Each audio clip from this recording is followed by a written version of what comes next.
예배 가운데 나오신 우리 모든 성도님들 가운데 하나님께 주신 놀라운 은총의 날마다 함께 하시기를 축복합니다. 4월이 되었습니다. 벌써 1년에 4분의 1이 지나갔습니다. 올 2025년은 좀 유독 암울한 사건과 사고들 속에서 시작을 했었는데, 안타깝게도 1분기를 지나면서도 여러 많은 사건과 사고들, 또 참 안타까운 일들이 계속 지속적으로 있었던 것 같아요. 슬픔 가운데 애도할 일도 많이 생겼고 탄식할 일들도 참 많았는데, 이제 새롭게 시작되는 4월부터는 좋은 소식들, 행복한 소식들이 많이 들려왔으면 좋겠습니다. 우리 믿음의 자녀들이 먼저 예수님의 부활을 그 소망에 두고 먼저 이 나라와 사회를 위해서 기도할 때 우리를 통해 하나님의 나라가 이 땅 가운데 회복되어 나갈 줄 믿습니다. 그 믿음 가지고 4월 한 달도 힘차게 시작하시는 우리 모든 성도님들 되시기를 축원합니다. 이번 4월 한 달은 생명이라는 주제로 거듭남, 고난, 부활, 영생 이렇게 이 주제를 가지고 살펴보려고 하는데요. 우리에게 생명을 허락하신 창조주 하나님의 능력을 통해 우리 안에 참 생명이 솟게 되는 귀한 한 달 되길 소망합니다. 그래서 오늘 첫 번째 주제로 다룰 것은 거듭남인데요. 우리 사랑하는 성도님들, 거듭나셨습니까? 자신 있게 답을 못 하시네요. 거듭나셨죠? 거듭이라는 말은 사전적인 의미로 어떤 일을 되풀이한다라는 뜻을 가지고 있습니다. 그러니까 거듭난다라는 말은 다시 태어난다, born again, 이런 의미인 것이죠.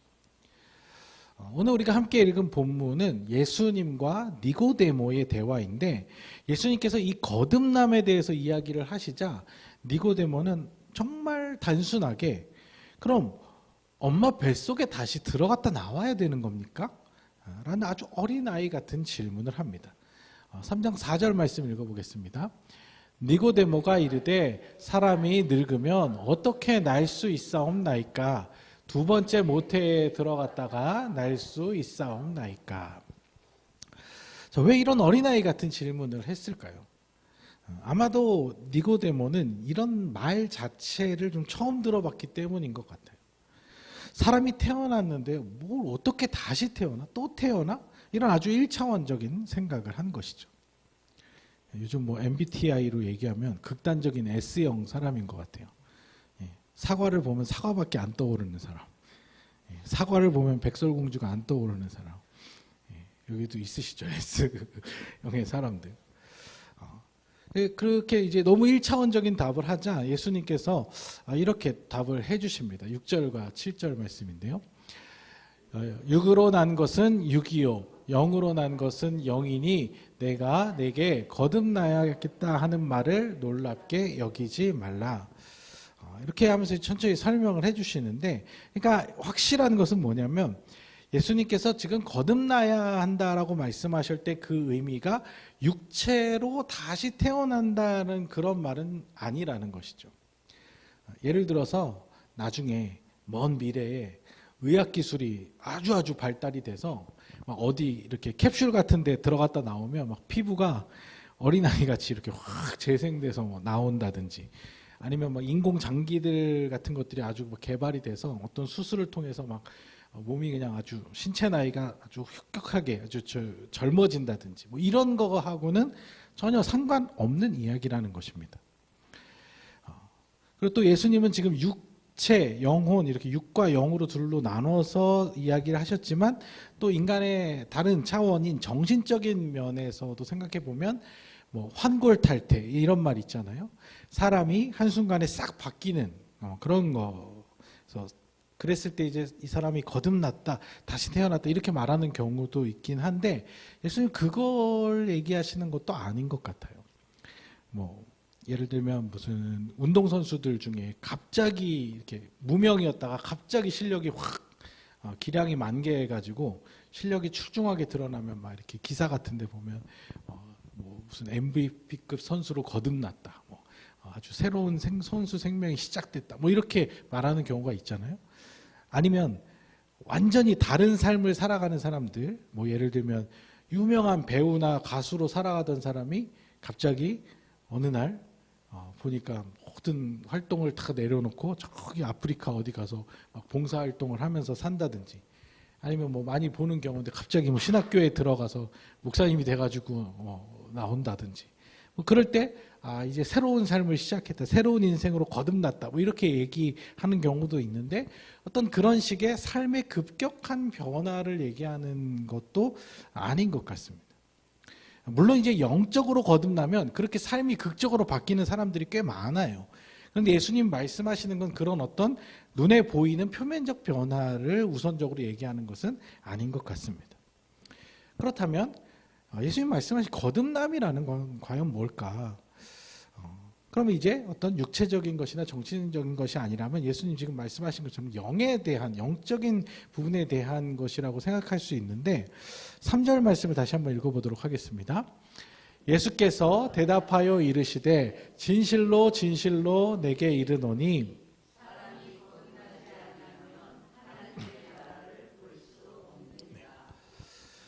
자, 그런데 또 여기서 오해의 소지가 있는 것이, 예수님께서 거듭나지 않으면 하나님 나라를 볼 수 없다 이렇게 한 말 때문에 이 거듭남이 없으면 천국에 못 간다, 구원 못 받는다, 이렇게 연결지어 가지고 구원의 확신이 있는 것이 거듭난 것이다, 예수님을 영접한 것이 거듭난 것이다, 이런 식으로 구원론적 관점에서만 생각하는 경우가 꽤 있다는 것이죠.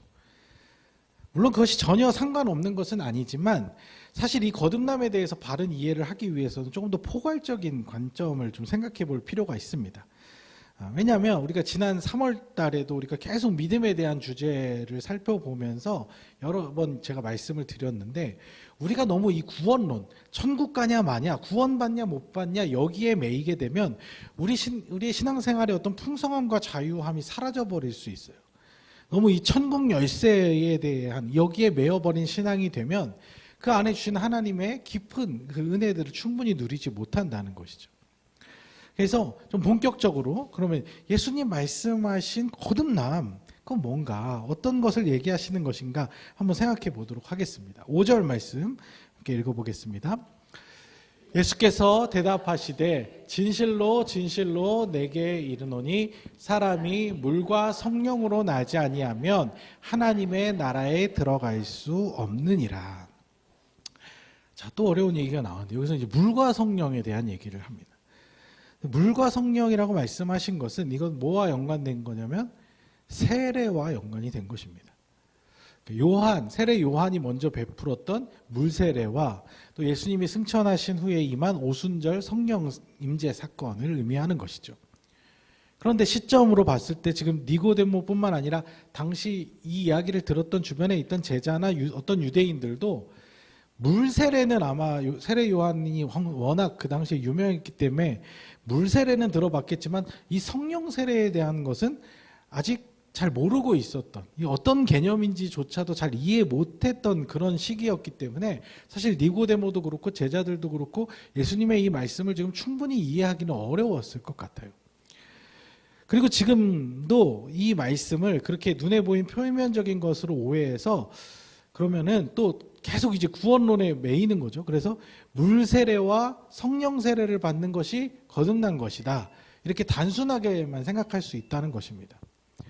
그런데 지금 예수님께서 이 말씀을 하신 것이 나중에 교회라는 것이 생길 건데 그 교회에서 너희가 목사님이나 신부님이 베푸는 세례 예식을 꼭 받아야만 한다, 이걸 안 받으면 천국 못 간다, 그런 얘기를 지금 하시려고 이 얘기를 하신 걸까요?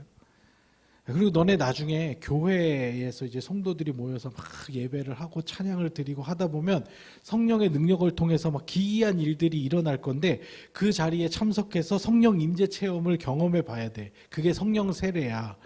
이거 두 개, 물 세례도 받고 성령 세례도 받고 이거 두 개 다 안 받으면 너네 구원 못 받은 거야. 너네 천국 못 갈 수도 있어. 지금 이런 식의 어떤 교리적 구원론에 대해서 말씀하시려고 지금 니고데모에게 물과 성령으로 거듭나야 한다, 이런 얘기를 하신 걸까요? 그건 또 아닌 것 같죠. 그러면 어떤 것일까요? 이 거듭남. 그러니까 되게 별거 아닌 것 같지만 이 의미들을 우리가 그동안 너무 어렴풋하게 그냥 뭐 구원받은 거, 믿음으로 새로운 삶을 사는 거 이렇게 간단하게만 생각할 수 있는데 그 의미에 대해서 우리가 좀 정확하게 알고 이해하고 신앙생활을 할 필요가 있다는 것입니다. 그래서 이 거듭남은 그냥 아주 쉽게 얘기하면 인간이 영으로서도 태어나는 것, 영적 생명을 시작하는 것이라고 할 수 있습니다. 그런데 문제는 이 영이라는 것이 눈에 보이지 않는 영역이기 때문에 이걸 명확하게 규정하기가 참 어렵다는 것입니다. 그래서 예수님이 이렇게 말씀하셨어요. 8절 말씀 읽어보겠습니다.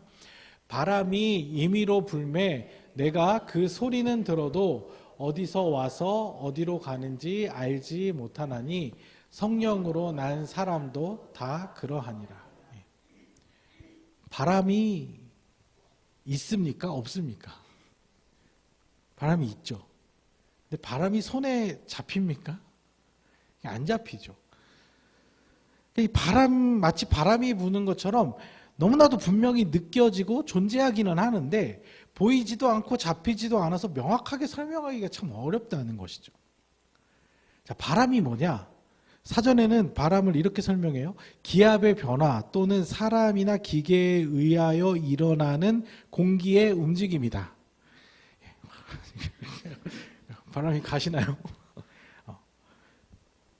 분명히 정확한 설명이기는 한데 과학적이고 논리적이긴 설명이기는 한데 명확하게 어떤 실체를 우리가 이게 규정하기가 참 어려운 개념이라는 것입니다. 이런 것처럼 이 영적인 것들은 더욱 더 설명하기가 참 어렵습니다. 분명히 느껴지기는 하는데 눈에 보이지 않기 때문에 눈에 보이는 실체가 없기 때문에 참 어려운 것이죠. 이 거듭남이라는 것도 마찬가지로 영으로 새롭게 태어난다. 말은 쉽죠. 그런데 그게 정확히 뭔데? 그게 어떤 것인데? 이것을 실제로 경험해 보기 전까지는 이해하기가 참 어렵다는 것입니다. 그래서 저는 이 거듭남에 대해서 너무 어렵게 생각할 것 없이 조금 쉽게 이렇게 생각해 보면 좋을 것 같아요. 뭐냐면 영으로 새롭게 태어난다는 건 어떤 의미냐? 하나님께서 인간을 창조하신 존재 이유를 새롭게 발견하는 것이다. 무슨 말이냐? 이 말도 좀 어렵죠? 무슨 말이냐면 니고데모가 이야기한 것처럼 대부분의 사람들은요, 인간 존재라고 하면 제일 먼저 생각하는 게 이 육체예요. 그래서 육체에 머무는 존재라고만 인식하고 그렇게 생각을 합니다. 우리도 다 그래요. 그래서 육체로서만 살아가던 인간이 하나님께서 우리를 그냥 육체로만 만드신 게 아니구나. 그냥 동물 같은 육체로만 만든 것이 아니구나. 하나님이 존재하는 방식인 영으로도 우리를 지으셨구나. 이것을 깨닫고 받아들임으로써 삶의 의미가 완전히 새롭게 정의되는 것. 그것이 진정한 거듭남이고 실제로 그렇게 살아가는 것이 다시 태어난 삶이 된다는 것입니다. 우리는 이것을 이미 경험한 사람들이기 때문에 이게 뭐 그렇게 크게 놀랍지 않게 여겨질 수 있어요. 별 차이 없는 거라고 생각할 수 있는데 정말 사실 이것은 굉장히 놀라운 발견이고 놀라운 깨달음, 엄청난 변화입니다. 삶을 살아가는 가치관, 방식 자체가 완전히 뒤바뀌는 것이기 때문입니다. 자, 우리가 어머니 뱃속에서 나오면서 이 육체의 삶을 시작하죠. 이거는 우리 누구에게나 다 동일하게 인생이 시작되는 시점입니다. 그렇게 우리는 그렇게 태어나서 정확하게 기억은 다 못하겠지만 그렇게 다 태어났고 어린아이, 갓난아이로서 육체의 삶을 시작했습니다. 육체로 태어난 이 인간은 제일 먼저의 모습이 뭐냐면 이 육체의 기능을 잘 해내는 것이 삶의 목적이에요. 육체로 태어났기 때문에. 그러니까 잘 먹고 잘 싸고 갓난아이가 뭐 할 게 뭐가 있습니까? 근데 놀라운 것은 그렇게 잘 먹고 잘 싸도 칭찬을 받아요. 잘 먹고 잘 자고 잘 놀다가 잘 자면 너무 예쁨을 받고 너무 사랑스러워합니다. 그것만 잘해도 부모에게는 엄청난 큰 기쁨이라는 것이죠. 그래서 그 과정을 무리 없이 잘 해내면서 지내다 보면 아이는 자연스럽게 성장합니다. 그러고 나서 이제 육체적인 면에서 어느 정도 성장해 가면 자연스럽게 정신적인 면에서도 이제 성장이 이루어지게 되죠. 이 정신적인 면이 잘 성장하려면 부모의 또 다른 육체적인 돌봄, 잘 먹이는 것뿐만 아니라 정서적인 돌봄이 필요합니다. 그래서 부모의 정성스러운 사랑과 돌봄을 받으면서 여러 상호작용을 거쳐서 인간다워진다는 것이죠. 여기까지는 이제 동물이랑 사실 큰 차이가 없습니다. 물론 이제 인간이 동물보다는 지능이 아주 뛰어나기 때문에 동물보다는 훨씬 더 고차원적인 삶을 살기는 하지만 뭐 이 영적인 이 육체적인 것과 정신적인 면으로 봤을 때는 크게 비슷한 영역 안에 있다고 보는 거예요. 그런데 그리고 또 이제 이 인간의 육체는 그렇게 성장을 하잖아요. 그럼 성장해 가면 어느 순간 정점을 찍고 나서 자연스럽게 그 정점에서부터 이제 내려오게 됩니다. 노화되어 가는 것이죠. 노사연 씨의 노래는 늙어가는 게 아니라 익어간다고 그렇게 아름답게 표현을 했지만 실제로 정점을 찍고 내려가는 것입니다. 우리 다 내려가는 중 아니겠습니까? 근데 그렇게 내려가다가 그 기능을 더 이상 할 수 없을 때 인간은 육체적 죽음을 맞이하게 되는 거죠. 이것이 눈에 보이는, 그저 눈에만 보이는 인간의 삶과 죽음입니다. 그런데 하나님께서는 인간을 그렇게 육체로만, 정신적인 면으로만 만들지 않으셨다는 것입니다. 창세기 1장 27절에서 하나님이 자기 형상, 곧 하나님의 형상대로 사람을 창조하셨다고 분명하게 기록하고 있다는 것이죠. 하나님은 인간을 만드실 때 다른 피조물과 다르게 하나님의 속성, 하나님의 형상을 우리에게 부여하셨다는 것입니다. 그래서 우리는 동물과는 완전히 차별적인 존재가 되는 것입니다. 동물들은 도저히 할 수 없는 엄청난 일들, 예를 들면 언어를 구사한다든지 새로운 물건들을 발명한다든지 아니면 예술적 가치를 부여하는 어떤 행위를 한다든지 이런 차원이 다른 삶을 구현해낼 수 있는 것입니다. 이것이 하나님이 우리에게 주신 특별함이라는 것이죠. 그런데 우리가 아무리 그렇게 살아간다 한들 이 육체의 죽음과 함께 삶이 끝이 나버린다면 무슨 소용이겠습니까? 아무리 신적 속성을 부여받아서 특별한 삶을 살아낸다 한들 이 육체의 기능이 다하여져 사라져버리는 것으로 끝이 난다면 무슨 의미가 있냐는 것입니다. 내가 사람은 이제 죽어서 이름을 남긴다고 하잖아요. 근데 이름을 남기면 뭐예요? 나는 죽었는데. 의미가 없는 거잖아요, 사실. 우리에게 어떤 영의 삶이 존재한다는 것을 전혀 이해하지 못한 채 그냥 죽을 때까지 육체의 삶만 살다가 끝이 나면 그것보다 허무한 일은 없다는 것이죠. 하나님께서 우리에게 하나님의 형상을 부여하신 중요한 의미는 우리가 육체로만, 정신으로만 살아가는 것이 아니라 영으로서의 삶도 살아갈 수 있게 그렇게 만들어 놓으셨다는 것입니다. 그러니까 이 거듭남이라는 것은 뭐냐면 이 우리 인간의 존재 방식 중에 육체와 정신뿐만 아니라 이 영적 기능에 대해서도 내가 깨닫고 그 영적인 삶을 향유하면서 살아내는 것을 말하는 것입니다. 인간은 육체의 기능이 다한다고 존재가 사라지는 게 아니구나. 우리에게는 영적인 삶이 남아있기 때문에 죽음 이후에 육체는 사라져도 영이신 하나님 나라에 거할 수가 있구나. 이 땅을 살아가면서 하나님과 영적인 소통을 하면서 살아갈 수가 있구나. 하나님께서 인간을 영적인 존재로 만드신 것은 하나님의 뜻을 이 땅에서 실현하고 구체화하는 삶을 우리에게 부여하셨기 때문에 그런 거구나. 나는 하나님의 자녀로서 이제 이 땅에서 하나님께서 맡기신 일을 해야 되는구나. 하나님께서 주신 역할이 있구나. 소명이 있구나. 그 역할을 이루면서 살다가 이 육체의 기능이 끝나면 하나님 나라에 영원히 함께 하는 거구나. 이런 놀라운 인식의 전환을 통해서 영의 삶을 시작하는 것, 즉 영적으로도 태어나는 것, 그것이 거듭남이라는 것입니다. 그러니까 거듭남은 어떤 눈에 보이는 어떤 신비한 현상을 말하는 것이 아니에요.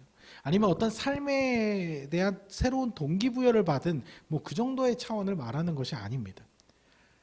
자신의 존재가 영적 존재임을 발견하는 것이고 그것을 통해 완전히 삶의 새로운 가치와 방향을 설정하는 것이죠. 이 세상은요, 우리를 육체로만 살아가게끔 계속 그런 존재로만 살아가게끔 만듭니다. 잘 먹고 잘 싸고 잘 돈 벌어서 자기 만족 누리면서 살아가게만 만드는데 하나님 그게 다가 아니다. 너희는 그런 존재로, 그런 동물과 같은 존재가 아니라 너는 내 자녀다. 넌 내 아들이다. 내 딸이다. 이렇게 말씀하시는 것이죠. 그러니까 거듭난 사람은 사실 이 땅에서의 삶에 그렇게 매이거나 연연해 하지 않습니다. 왜냐? 영원한 하나님 나라에 대한 소망이 있기 때문이죠. 이것은 그냥 난 죽어서 천국 가, 확실히 천국 가, 이런 인식을 가지고 살아간다 정도가 아니라 나는 이제 하나님과 영원토록 살아가는 존재구나. 그렇기 때문에 지금도 나는 하나님과 함께하는 것이 마땅하구나. 나의 남아있는 삶이 남들보다 잘 먹고 잘 사는 것에 있는 것이 아니라 하나님 나라를 이 땅 가운데 실현해 나가는 것에 있구나. 이 죽음이라는 것은 분명히 나에게 찾아오지만 이것이 너무나 두렵고 고통스러운 것이겠지만 그것이 다가 아니구나. 내 삶이 다른 사람들에 비해서 만족스럽지 못한 것이 사실이지만, 그것이 현실이지만 나는 하나님의 자녀이기 때문에, 나는 하나님의 부름받은 존재이기 때문에 하나님 기뻐하시는 일을 하면서 또 다른 행복을 느끼며 살아갈 수 있구나. 지금은 내가 하나님의 뜻을 온전히 이해하지 못해서 참 힘들 때도 있지만 하나님을 더 알아가면 알아갈수록 하나님은 내 삶을 온전하게 이끌어 주시는구나. 이런 식으로 삶의 존재 이유와 가치관이 완전히 재정의되는 것. 그러니까 하나님을 모르는 사람들과는 완전히 삶의 생각과 방식이 완전히 달라지는 것. 그것을 말하는 것입니다. 그런데 안타까운 것은 자신은 거듭났다라고 말하는 사람 중에, 거듭났다고 인식하는 사람들 중에 상당수는 우리는 확실하게 난 거듭났어라고 아까 말씀을 안 하시던데 자기 입으로 나는 거듭났어 이렇게 얘기하는 사람들 중에 상당수도요, 그냥 구원의 확신을 가지고 있다라는 정도에만 머물 뿐 하나님 나라가 내 삶에 시작되었다. 하나님과의 영원한 사귐이 시작되었다. 내가 이제 육체와 정신적인 삶에서만 머무는 것이 아니라 영적으로 새롭게 태어나서 영혼육의 완전체로서의 의미를 가지는 삶을 살게 되었다. 여기에 이런 인식까지는 나가지 못할 때가 많더라는 것이죠. 좀 쉽게 예를 들면 이런 거예요. 자, 우리 아이들이 중학교, 고등학교 열심히 공부해서 뭐 합니까? 대학을 가죠. 근데 대학 가는 거, 대학 자체가 삶의 목적이 될 수 있습니까? 좋은 대학교를 들어가는 것이 인생의 최종 목적이 될 수 있습니까? 그럴 수 없잖아요. 좋은 대학에 가는 이유가 뭐예요? 그 좋은 대학에 가서 좋은 배움을 얻어서 대학을 졸업해서 자신이 더 가치 있는 삶을 살 수 있기 위해 그렇게 가는 거잖아요. 그런데 우리는 어릴 때부터 학생으로서의 최종 목적은 자꾸 좋은 대학 가는 거, 그런 인식 속에 살았어요. 그래서 학생으로서는 내가 좋은 학생임을 증명하는 방법이 뭐냐? 좋은 대학을 가는 거예요.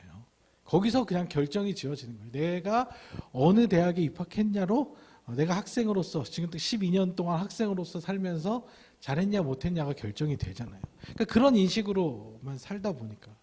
그런데 학생으로서만 살다가 끝나는 게 아니잖아요. 학생의 모든 시절이 끝나면 이제 사회인으로서 완전히 새로운 삶이 시작이 된다는 거예요.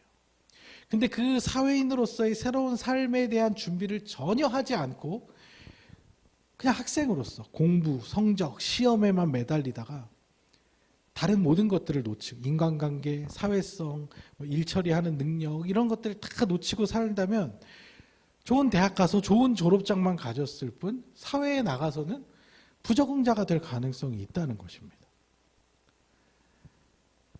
마찬가지로 인간은 육체로서의 삶만이 있는 것이 아니라 우리는 그냥 그게 다인 것 같아요. 이 세상 살아가는 사람들의 모습을 보면 이 육체로만 살아가는 것이 전부인 것 같아요. 그래서 이 땅에서 성공하고 남들보다 잘 살고 떵떵거리면 그것이 되게 큰 의미 있는 것처럼 느껴질 수 있어요. 그런데 그게 끝이 아니라는 거죠. 그 다음이 있기 때문에 우리는 그 다음을 준비해야 된다는 것이죠.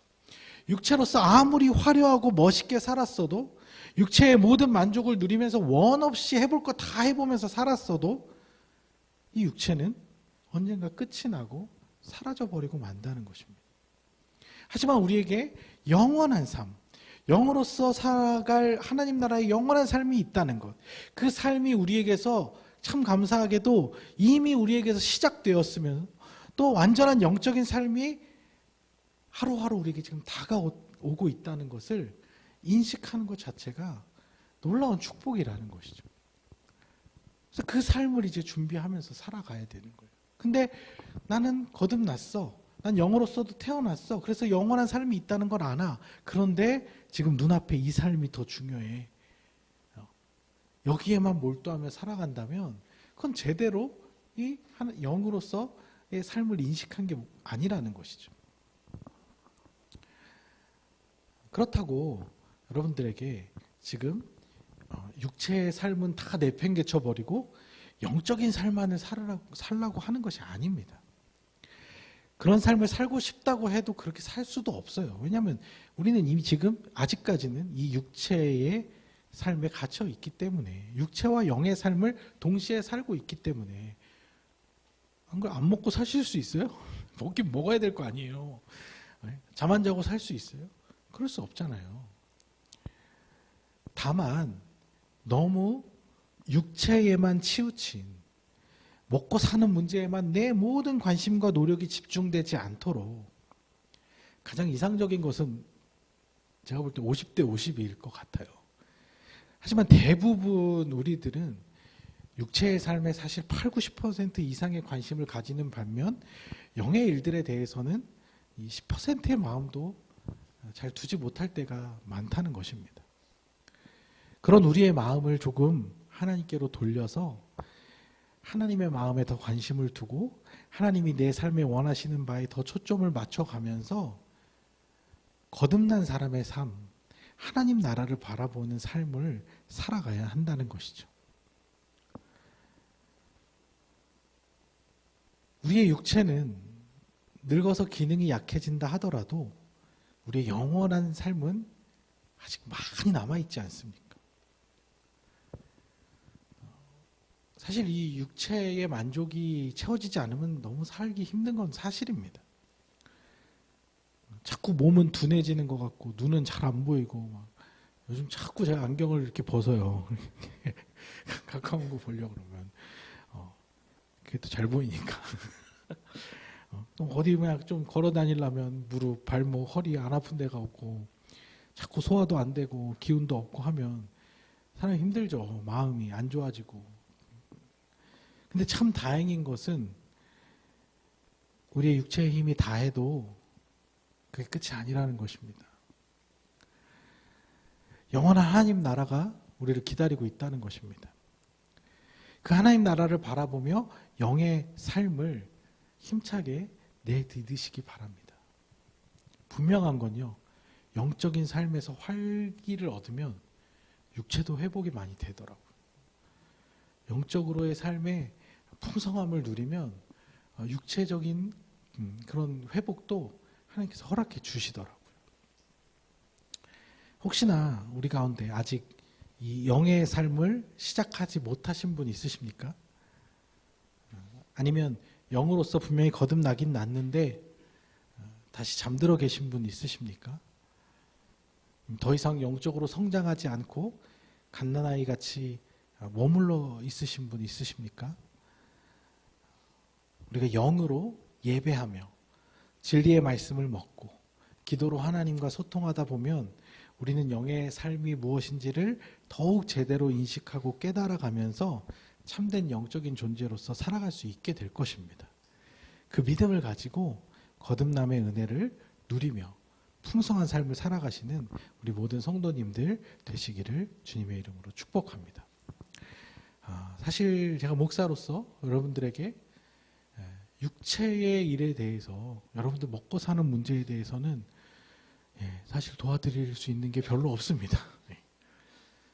뭐 정신적인 면에서야 이야기 들어드리고 같이 뭐 좋은 시간 가지고 그럴 수는 있겠죠. 그러나 더 중요한 건 우리 영의 삶에 여러분들이 더 활기를 얻으시고 영적인 삶에 정말 에너지를 더 얻기를 원하신다면 그 부분에 있어서는 제가 최선을 다해 도와드릴 수 있습니다. 여러분들이 영적인 그런 새 생명을 얻어서 다시 한번 활기차게 이 삶 속에서 하나님 주신 그 삶의 의미를 회복하고 참된 기쁨과 평안 가운데 정말 기뻐 뛰며 하나님만 바라보며 정말 살아가는 그런 모습으로 나아갈 수 있도록 제가 여러분들에게 영적인 면에서 더욱더 기도와 말씀과 예배를 통하여서 도와드리고 싶습니다. 여러분들도 그렇게 회복된 참된 거듭남의 삶을 풍성히 누리시는 우리 모든 성도님들 되시기를 주님의 이름으로 축복합니다.